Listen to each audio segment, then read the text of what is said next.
आणि आजही आपण पाहतो परिस्थिती बदलली आहे। आज भारत हा एक अतिशय शस्त्र संपन्न अशा प्रकारचा देश झाला आहे।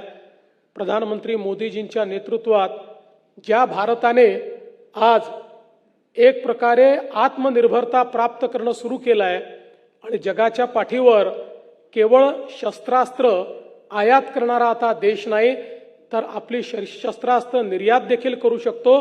आणि एवढंच नाही तर जगाच्या पाठीवरची लॉंग रेंजची मिसाइल्स किंवा सर्वाधिक वेगाने जाणाऱ्या मिसाइल्स देखील तयार करण्याची क्षमता ही आता या भारताने तयार केलेली आहे।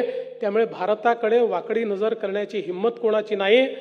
आणि ज्यावेळी करण्याचा प्रयत्न केला ऑपरेशन सिंदूरमध्ये आमच्या सेनेने हे दाखवून दिलं की आम्ही पाकिस्तानमध्ये घुसून आतंकवाद्यांचे तळ देखील नष्ट करू शकतो आणि पाकिस्तानमध्ये घुसून त्यांच्या एअरबेस देखील तहस नहस करू शकतो हे दाखवण्याचं काम।